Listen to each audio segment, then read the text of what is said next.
Good evening, everyone. Last week, I believe we have concluded chapter 13. Just to summarize in a short story. The last part, the rabbi was talking about the idea of truth. Truth. We have discovered that there is three types of truth. There is the ultimate absolute truth, which means it has to penetrate all times, all places, under all conditions. And that type of truth holds only with God. Because if I tell you I'm now 21, this is true now, but it's not going to be true in 5 years. It wasn't true 5 years ago, so it's not absolute truth. Then there is another one that is what the Rebbe is introduced, and which is relative to the condition or the person or the level truth. And according to the Rebbe, he testified this is an absolute truth, meaning a Beinoni, we are not sure that his relationship with God is exactly the same today, and it will remain the same tomorrow or in 6 months.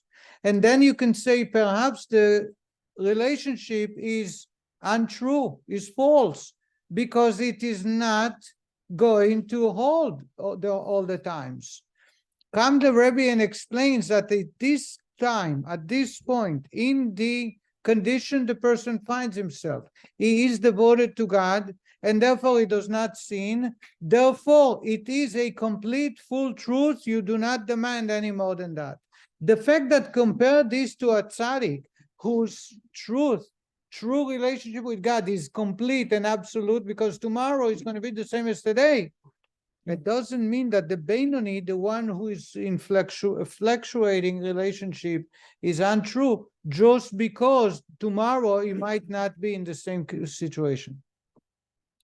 I want to show it to you. So this was the end of chapter 13. I want to show it to you a story. In other words, chapter 13, the rabbi is talking about our faults. If we are to strive to be a Beinoni, we are not to fool ourselves. We need to realize that the fact that I am fully, completely connected to God now is not necessarily the same as the way it's going to be 2 days. And therefore, I have to keep fighting. And number 3, if I fail, it's not the end of the world, because it's the way God created us, and therefore we have to get up and continue. There was a Chassid who was very devoted to the Rebbe, his Rebbe. And the way he was dressed was like a Chassid. How do you know if someone is a Chassid? They have a black hat, they have a long beard, and they have black coat, long coat, and white shirt, and black pants. Over the years, as he got married and started having a family, he got into the business world, and he was trading, he was doing business. Once he was doing business, he kind of got used to the idea that perhaps he should change his outfit. So first the coat got shortened to a jacket. Then the socks, not necessarily black, they can be with design to them, with prints. So he got himself fancy socks. And then the pants, doesn't have to be black, it can be blue. And then later it became light blue. And now the jacket has to match the pants. So he was kind of changing the way he was dressed when he was doing business. However, he kept his Hasidic outfit. So once a year when he visited his Rebbe, he got dressed with his Hasidic outfit, and that's how he appeared before his Rebbe. It went on like 2-3 years. And then one day he said to himself, why am I fooling the Rebbe? It's not right. I should come and show myself to the Rebbe the way I am. That's who I am. I'm dressed with a nice light brown suit and jacket and pants and matching brown shoes. Why should I cheat the Rebbe? So he goes to visit the Rebbe with the outfit, which was very unusual, very strange. I got it covered. See there? You can see each other? Yeah, you can. Among all the Hasidim, everybody's in black long coat and white shirt. He's wearing print shirt and light. So the Rebbe summoned them to have a conversation, and the Rebbe asked them, what happened? So they says, Rebbe, I did not want to cheat you. I didn't want to lie. You know, I figured until now, the last 3 years, I've been lying to you the way I'm dressed. But this is the way I am all year, so I want to be honest. And the Rebbe turned to him and says, you're foolish. You think that the last 3 years when you would come here dressed with a long coat, I didn't know about the way you dress outside this village? You thought that I didn't know that when you do business, you wear a different outfit? But in my mind, I always thought that you're fooling your business partners. And the truth is with the long coat and the white shirt. Now, what you did is tell me that the truth is the way you do in the market. And when you come here wearing the black coat and the white shirt, that's when you're fooling me. And I think that the point is about us in the relationship vis-a-vis God and the rest of the day. We have a time when we stand before God. And then we have the time when we do business and we relate to the universe. We need to understand where is the truth, where is our true connection. It can be for some people in the street. And when they come to God, to the synagogue, or open up a book to study, they're kind of faking it. They're trying to make up a story. Or it can be the other way around. When we are out there, we are actually trying to fake it, because the truth is in our relationship with God when we study Torah and pray. That's the idea of a Beinoni. The Beinoni is conflicted because he has those challenges where at sometimes he seems to be like a wicked person. But as long as he's fighting, keep fighting, he is connected with God. And according to the Torah, it is an absolute truth, his relationship with God. With that, we're going to move on to the next chapter. In this chapter, the Rabbi is talking about the great abilities that we all possess. And the Rabbi is going to talk about two things at first, the first half of the chapter. One is, it is within reach. We are able to be devoted and connected to God, an absolute connection. No one can escape that. There is nobody who can say, I cannot do it. That's point number one. Point number two tells us the Rebbe that there is a way for us, a simple mechanic in which we can overcome challenges. And I'm going to use examples. I'm giving you the introduction so when we read, you are able to follow very easily. Assuming, I'm not talking about anybody in the room because I don't see anyone who's facing challenges, but myself, challenges with food. Food. This is sugary food, this is fat food, whatever it is, the doctor said no. How many times did I say to the doctor, it's impossible, I cannot. The Rebbe in chapter 14 tells us there is no such thing as I cannot. There is a story about shared at JLI, and it will come up in JLI again.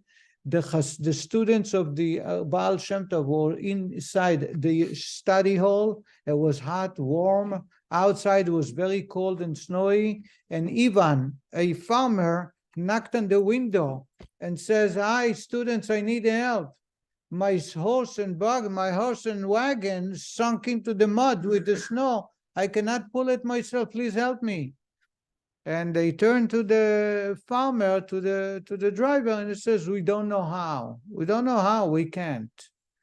And the farmer turned to them and says, in Russia or Ukraine, Moses don ye choches, which means you can't, but you can, but you do not want. And we need to understand, the Rebbe said it on many occasions, don't say I can't, say, because you could, it's just that you don't want. This is what the Rebbe is telling us in this chapter. I want to share with you a story in honor of Ali.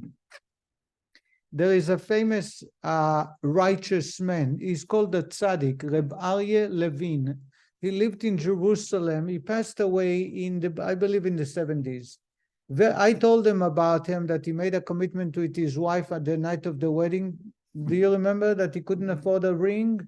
No, you don't remember the story, Ali? No. All right, so that's a story to introduce the man.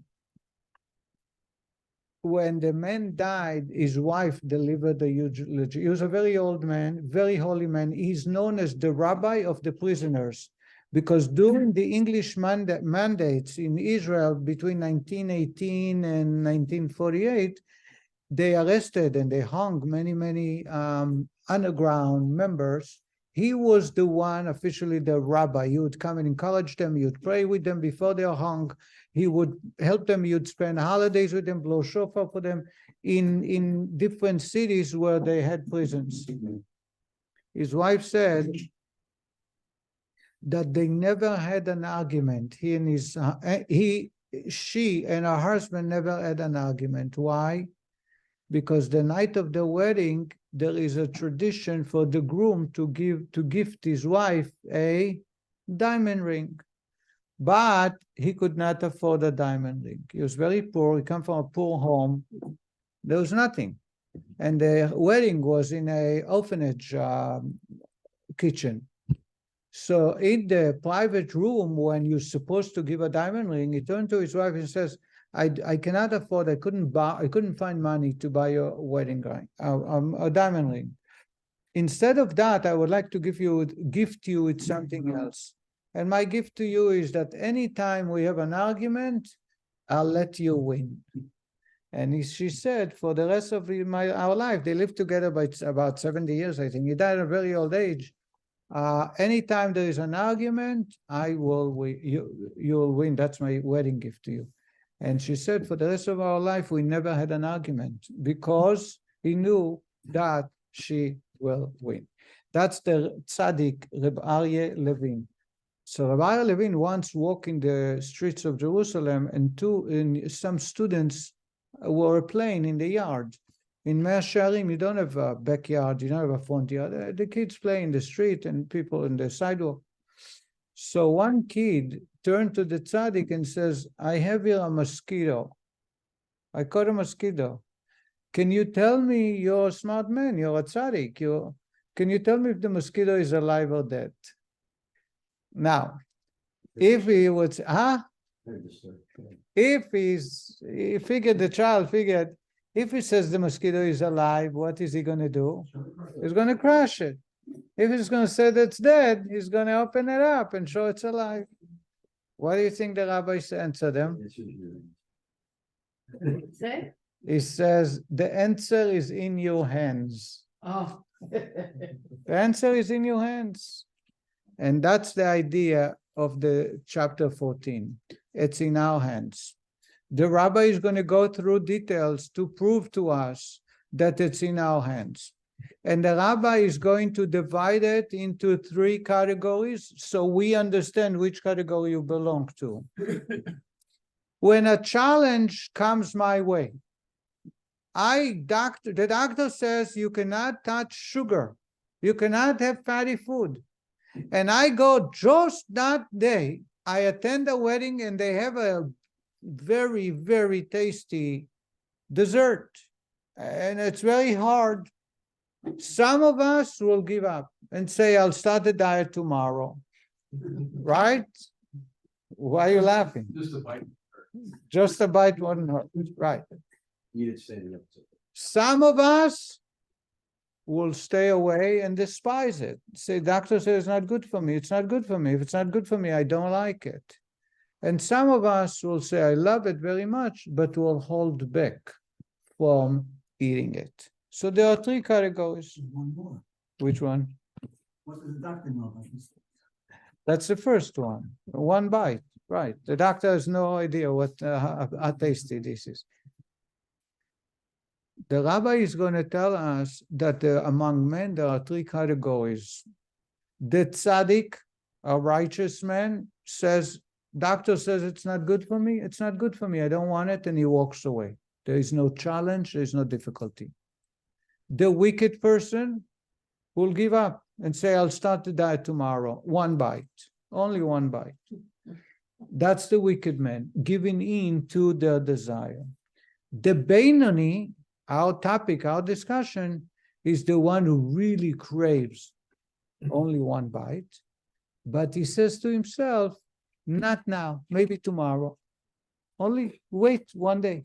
Tomorrow, I'll go and buy the same thing and enjoy it. And tomorrow, you'll do the same because the same desire would be there. This is our understanding. And the Rabbi is going to help us understand how are we able to push off the desire. So we are not like the tzaddik that we're going to naturally push it away from us because we really, really are challenged to it. We're not going to be like the wicked to give up and try it, but we're going to be like the Beinoni to say, let's just hold back for a little bit. One day, it's not going to hurt if I wait one day. And that's the idea. And we have it's within us to be able to overcome that just temporarily. And that's the idea of a Beinoni. Let's start reading it in the text. We are on page 209. In previous chapters, the Alter Rebbe explained that though the Beinoni is unsullied by sin in thought, speech, and action, the internal evil of his animal soul remains strong enough to desire evil.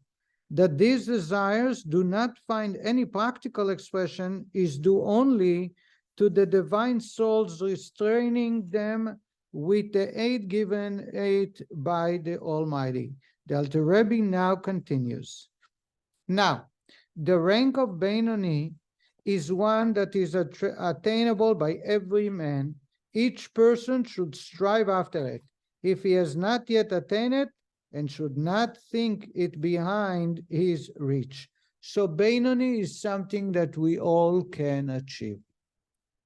For every person can at any time or hour be a Beinoni. Why? There are two types of Beinoni as we look at them. There is one Beinoni that someone lived their life as a Beinoni all their life. They always are able to push away desires and always behave properly. But then there is another idea, and that is the behavior of a Beinoni that we adapt as much as we can. Meaning, today I'm going to try and be a Beinoni. Meaning I'm going to push away the desire. I may fail. It may not work.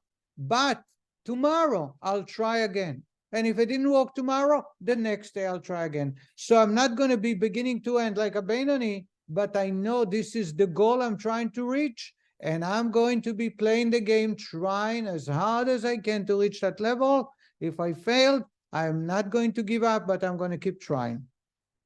Well, there are ranks of Beinoni, you said in the past. What are the different ranks of Beinoni? Hundreds. There are 500, to be specific, types of Beinoni. But the most important is the Beinoni will never allow himself to think, speak, or act in sin inappropriately. However, how great the challenge to control himself, there are myriads of levels. There are 500 levels. But Rabbi, at low time, if he doesn't succumb, he's really a tzaddik. No, he's not a tzaddik. A tzaddik will despise evil. A tzaddik will not even face a challenge. The Beinoni, when he's not doing The it, Beinoni in this world is the Beinoni's conduct in the universe is considered a perfect human being, which is a tzaddik. But the Beinoni of Tanya and the tzaddik of Tanya are two different levels. A tzaddik of Tanya is someone who is missing the desire to do evil. So when the doctor told him no more sugar, there is no more sugar. He's not going to try it. He's not going to be challenged. A Beinoni and a wicked will have a very strong challenge. And a Beinoni will be able to control it. A wicked, a Rasha, will not be able to. You understand? Beinonis are born or they're made? The Beinoni is our goal to reach in life. Oh. How do The goal is to go from a wicked to a Beinoni. How do you change the rank of Beinoni? How do you climb up the ladder of a Benoni? It's called practice. Practice makes perfect. The more you practice, the easier it gets. The rabbi is going to talk about it. The rabbi is going to give us some ways to, so to say, to help us, guide us. But the idea is, if I am able, the Talmud tells us that the evil inclination is a perfect example of give him a finger, he wants the entire hand. There isn't anyone who can disagree. Everyone can attest to it. If someone tells you, if the evil says to you, just do it once, only one time, I'm guaranteed just to experience it, and that's it, it's over after that. I guarantee you it's a flood. It's opening up a gate and it's going to happen continuous. On the other hand, if you are starving the evil, you are satiating them. That's the Talmud telling us. Because if I say to my evil, this is not my partner, this is not my lifestyle, this is not my food, the doctor says it's not healthy for you. If you overcome once, the next time it will get easier. Simple as that. So what's the most challenging? The first time. And in Tanya, we will see it over and over. The idea is that the fight continues because it's only, if you give it once, you're not a Benoni anymore. Why? Because it will open up the flood to get lower and lower and lower. That's the way it is. That's the way nature is. So when I tell my children, by the way, my children today face challenges I didn't have. And thank God they are open with me. The challenges they face, and I faced, I would be embarrassed to talk to my parents a lot. I never spoke to my parents about it. Today they talk to their mom, they talk to their dad. It's unfortunately. And they ask me, what do you do? And I say to them, say to yourself, let's hold off for 24 hours. You cannot say, I don't want to do it, because the evil finds us at the moment we are weak. You're tired, overworked. You want to relax. You want to enjoy life. And I want that food. I want that behavior. And we say, okay, let's get it, but not now. Let's do it in 24 hours. Comes 24 hours later, the desire is much weaker and much less strong, not as strong. Now, is it possible to keep pushing it off every day? Hopefully, but if you give up, you get up the next morning and say, okay, let's start the fight over. This is life. There is no other way. So a person is born as a wicked, and the goal is to strive to become a Benoni and then keep climbing. Now, also within behavior, for example, I use myself as an example. I do not have a challenge, most of the times, I do not have a challenge in kosher food. Eating kosher, I do have some challenges with kosher, by the way, because there are some restrictions that I took upon myself, and sometimes it's so painful, you have no idea. Because I really want to, I'm hungry, or I really want to enjoy the food. And I know because of restrictions I took upon myself to be added in kosher, I cannot enjoy it, and it's very, very painful.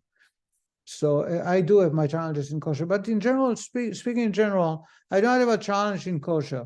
In that level, my challenge, there is no challenge. My challenge is with sugary food or with fatty food. The doctor says it's not good for you. It's very difficult for me. It's extremely difficult. The idea is, okay, so hold off for one day. Wait for 24 hours. I have a story for you on that. There was a man who passed away, Professor Velvel Green from Minnesota, St. Paul, Minnesota. I met him.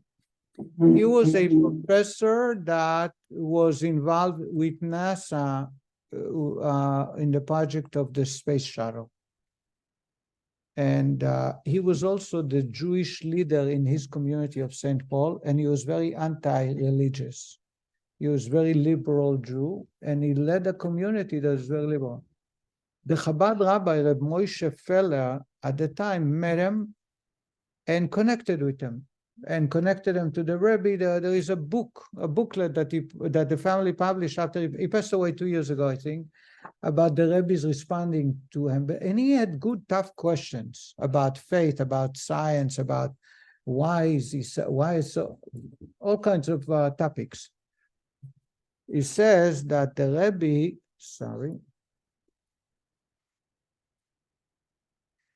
that the rabbi once said to him, Velvol, I would like you to order kosher meal when you travel on planes. He used to travel a lot to Washington.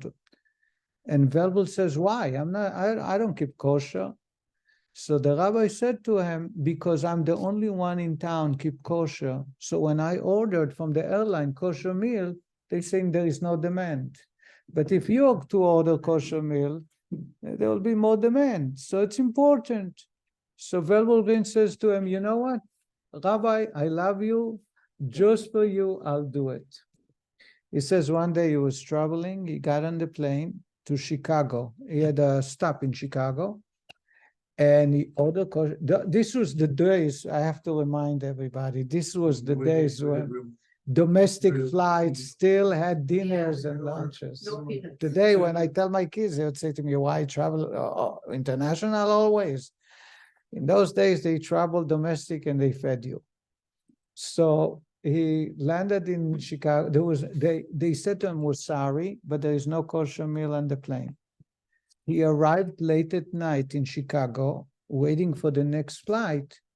He was starving, and the only open store was a hot dog stand that smelled for 500 feet. And he was beside himself. I'm sure you had some experience where you're very, very hungry, and the smell comes to you that something you used to enjoy, and now you know. So he got so mad at the rabbi, for the rabbi made him to order kosher meal. Now he didn't get non-kosher, and he kosher, and he was hungry. He decided to wake the rabbi up.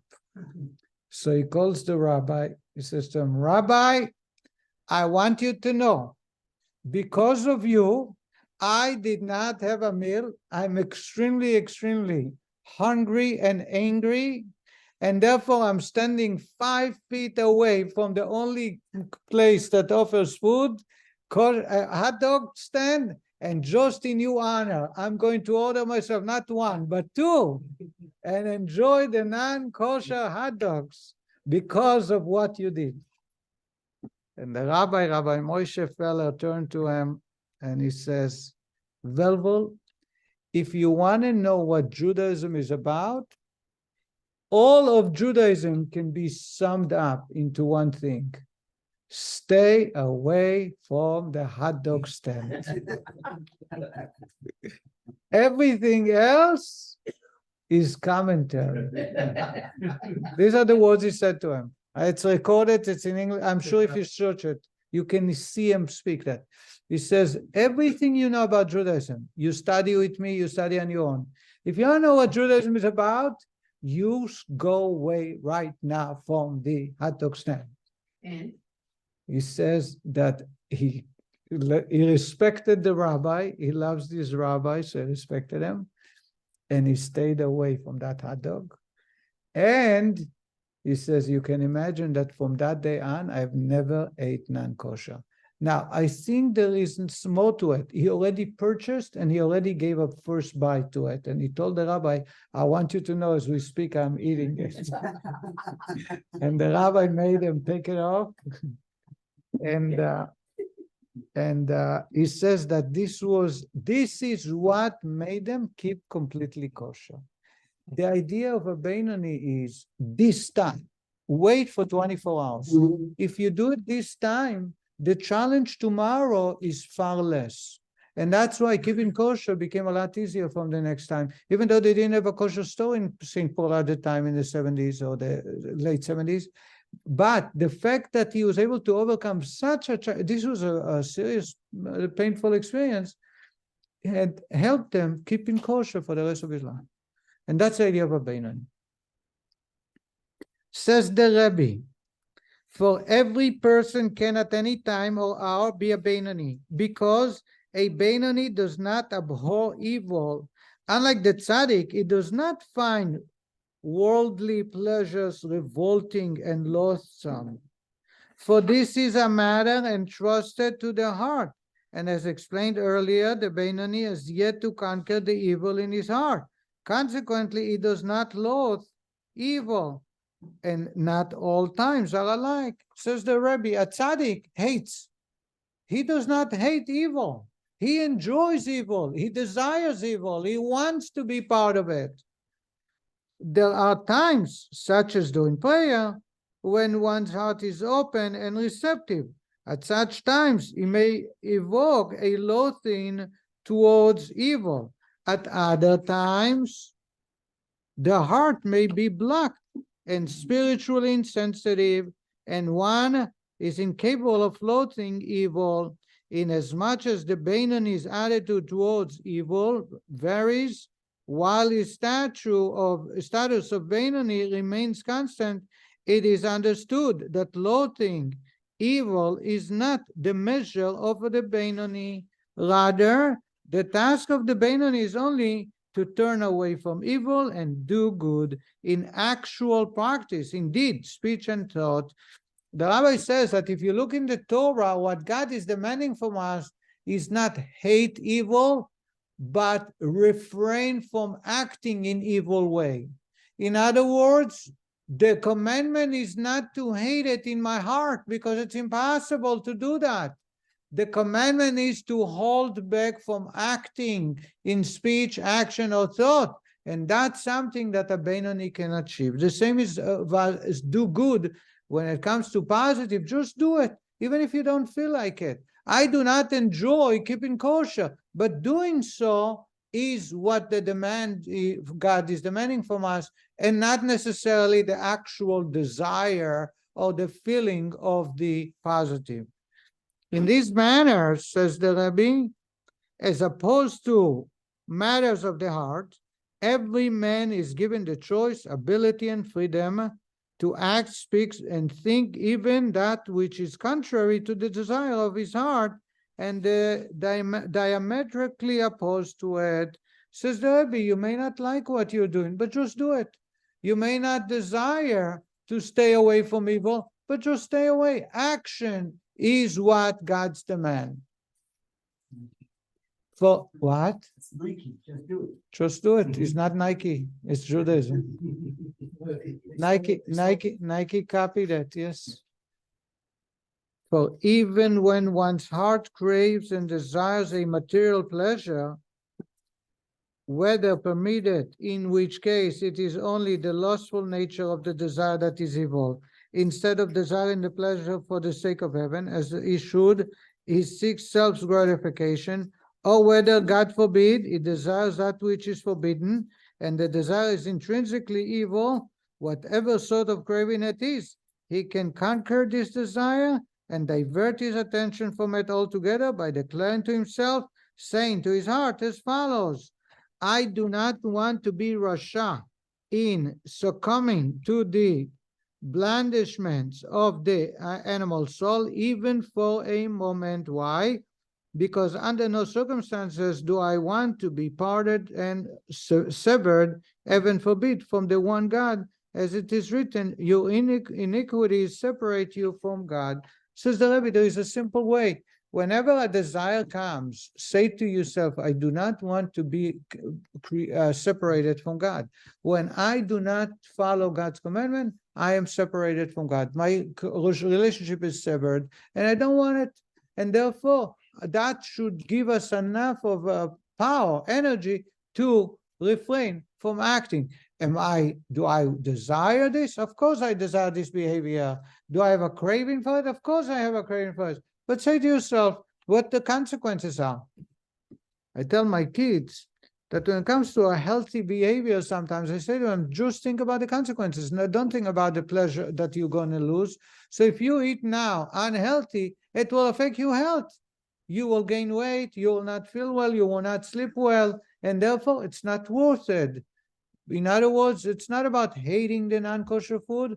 You still have a desire and a craving, but you are able to hold back by thinking of the consequences.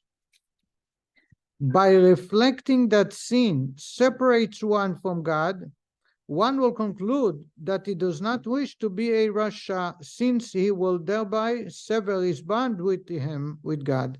In this way, one can always turn away from evil and refrain from sin, although his heart craves it. In other words, the Rabbi is making clear, you do have the craving. A tzaddik does not have the craving. The doctor said to you, it's not healthy, you don't like it, you hate it, you don't enjoy it. A Beinoni does crave it, does want it. What separates him from a Rasha is that he's able to hold back. Similarly, in order for one to do good and actively perform the mitzvah, a positive behavior, he should declare to himself, I desire instead to unite my nefesh, ruach, and neshama with God through investing them in his three garments, namely action, speech, and thought, dedicated to God, his Torah, and his commandments. In other words, whenever you have an opportunity, you say to yourself, I can connect with God by doing a mitzvah, by celebrating Shabbat, by lighting Shabbat candles, by putting on tefillin. I'm connecting all my body, all my soul with God. Why should I pass on that opportunity? These are called God's three garments, because they lend expression to his wisdom, Torah, and will, mitzvot, which are one with God himself. This desire to unite with God arises out of the love of God that is surely hidden in my heart, though I do not feel it, just as this love is found in the heart of all Jews who are called lovers of your God's name by reason of their inherent love of God, although they do not all feel this love consciously. The Rabbi says that every Jew has a hidden love towards God. We do not express it, we don't feel it, but definitely it comes out from time to time. That's what drives us to synagogue on Yom Kippur. That's what drives us towards each other. And therefore, when I do a mitzvah, I am actually fulfilling the desire of my soul, even if I don't feel it. For this reason, even a kal shebakalim, a most unworthy Jew, is capable of sanctifying his life, sacrificing his life for the sanctity of God. Should he be forced to deny him, God forbid, surely I am not inferior to him. We have in Israel now the massacre, the terrible, terrible massacre that took place in the south of Israel. Now suddenly the whole country is united. And not only that, there are more volunteers, more people who are putting their life on the line. You have people from Chicago, from Philadelphia, who travel to Israel to serve in the army, and they are in harm's way, no doubt. And you ask yourself, why are they putting their life on the line? Their family didn't get hurt. They live in Philadelphia. They live in Chicago. What is this that they're traveling? They're 37, 38 years of age, and they are putting their life, there is more than 50% chance they're going to get injured or killed, God forbid. Yet we see that there is a strong bond. As soon as those monsters try to hurt a Jew, they are that behavior is directed towards every Jew around the globe. And therefore we must protest. We put our life on the line. If I had an opportunity, I would be there. If my brother had an opportunity, he would be there. My sister blessed our children when they go there, even though she's not sure every night, every day, every hour, she worries if she's going to get the bad news about one of our children. But they do it willingly, and that's because what we call the hidden love that exists among Jews and between us and God. And that hidden love awakens sometimes. Here is an example in our day and age where people are united and that hidden love comes forth. Says the Rebbe, in ancient times, when people were put to the test, on many occasions, people who are not observant Jews, they did not come to synagogue, they do not study the Torah, but at a point where they were told, either worship idol, or we're going to kill you, they would say, you can kill me, I am not going to disobey God, I'm not going to abandon my God. And you can ask yourself sometimes, where is it coming from? They didn't study Torah, they don't know about God, they didn't connect to God this morning.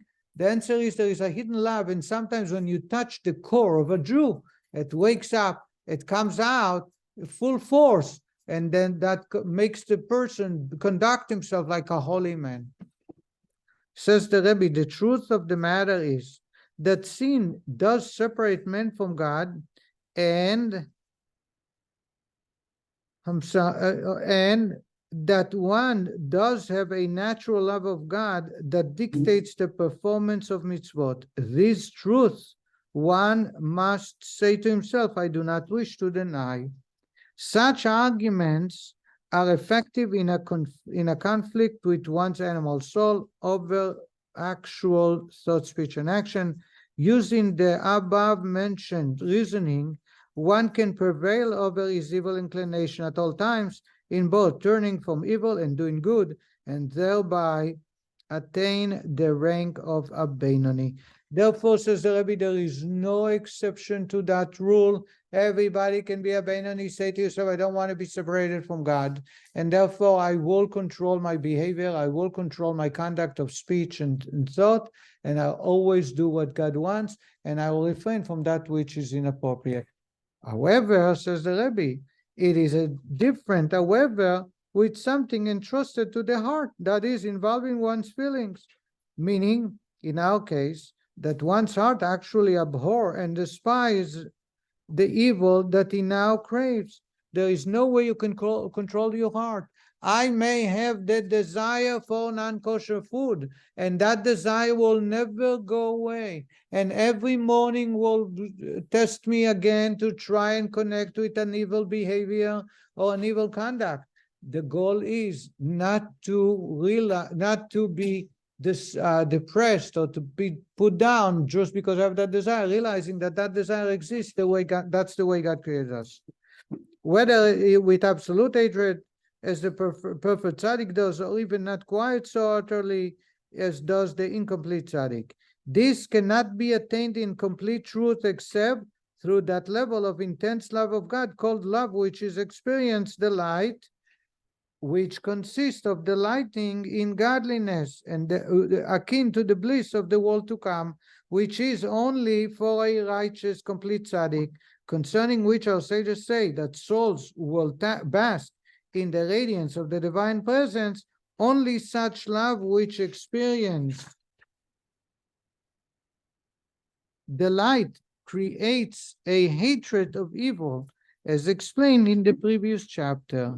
And for that, concerning one who experiences this love of delight, our sages say, you shall see a glimmer of your reward in the world to come in your lifetime. Not every man is privileged to attain this state, for it is in the nature of a reward received from above, and a reward can only be received, not taken. What the Rabbi is saying is that tzaddik lives this life here, just like the way in the world to come, in the future. He has no challenge. He doesn't hate anybody. He does not get jealous of anything. He does not he does not crave eating not healthy. He does not crave not to keep Shabbat.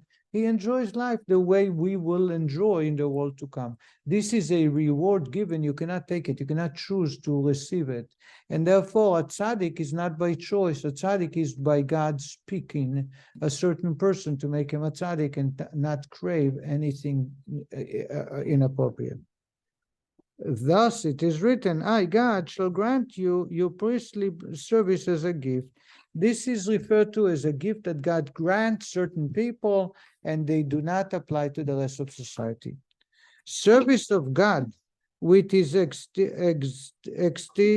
ecstatically blissful love of is designated priesthood, even though it is not restricted to the Kohanim, members of the priestly family of Aaron. The above quoted verse tells us that this lofty level divine service is a gift from God, as is explained elsewhere.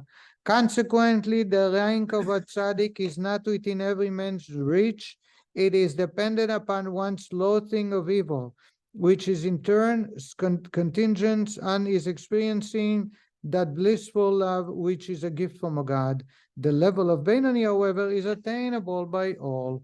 In other words, what the Rabbi is saying is that a tzaddik is not something given to us by choice. Either God creates it, as the Rabbi is going to explain soon, or we are unable to reach that level. The level of a Benoni is attainable by all. So if I want to start hating evil, it will never happen. If I want to control myself from engaging in evil, that's I'm able to. So what happens if someone says to me, I'm addicted because I was born like that, because it's in my DNA, because my parents all did it, and therefore I'm naturally continuing. I would say to them, you parents and yourself might have in the DNA this desire or addiction, but you are able to hold back. Now, some people they need medical intervention. This is not the part of the discussion. So in some cases, people, after they get addicted, or being that it's in the DNA, they should seek a medical help by professionals with medicine, etc. But an average person who faces challenges of addiction, challenges of misbehaving, it is something that we need to know that it's within our reach to be able to say, stop it, it's not for me, it's not right, I do not want to sever my relationship with God. When it comes to my desires are a different story. Only a tzaddik who is chosen by God will not have that desire. The rest of us do face that desire. With this in mind, the Alter Rebbe clarifies a Talmudic passage that describes Job as saying to God, you have created tzaddikim, righteous men, and you have created reshaim, wicked men. In the first chapter of the Tanya, the Alter Rebbe asks, how can God be said to have created righteous and wicked men? If man is wicked, it is his own doing, and it's a choice, and God did not create it. God ordains only whether one shall be clever or foolish, strong or weak, and the like. He does not declare whether one will be righteous or wicked. So how is it possible for Job to say that God created righteous and wicked people? For doing so would negate man's freedom of choice. How then could Job say, you have created men as tzaddikim or reshaim or wicked? The matter becomes clear, however, in light of the Alter Rebbe's statement here that the ability to become a tzaddik is a gift from God, not granted to every man. You have created tzaddikim thus means that God created souls capable of attaining the rank of a tzaddik. In the Alter Rebbe's words, therefore, Job says, you created tzaddikim. In other words, we can now understand Job's statements as reference to those souls created with the capacity of attaining the rank of a tzaddik. The meaning of you have created reshaim as explained in chapter 27. The Rabbi will explain the other part soon. As stated in Tikkunei Zohar, there are many grades and degrees in Jewish souls. Pious men, Hasidim, strong men, Giborim, who gain mastery over their evil inclinations, scholars of Torah, prophets, tzaddikim, and so forth. Note here, note there. In other words, what the Rabbi is saying, actually God created tzaddikim. Tzaddikim are something only God created. If God did not create a tzaddik, we cannot become tzaddik. Just like God created the IQ that we possess, just that God created every other part of our life. The choice is not whether we are becoming tzaddik or not. The choice is whether we become a Beinoni or not. Because a tzaddik is someone who despises evil in his heart. And that's something that do not exist within us as long as we have the two souls, the evil and the godly. Our goal is to allow the godly soul to control the action, speech, and thought, and allow the behavior to enable us to connect with God. The fact that the evil soul is still alive and kicking and is desiring and trying to push us towards misbehaving is part and parcel of who we are, and therefore it will never change and we can never get rid of it. And that's where the Rabbi is going to next week. God willing, we're going to go to the second part about God's commandment or God's oath that he gives the soul before the oath is sent to the universe, about how he should conduct himself in his behavior and connection to God. We will stop right here, and I want to thank you, everyone, and wish everyone a happy Hanukkah. Bye, everybody. When left, say it.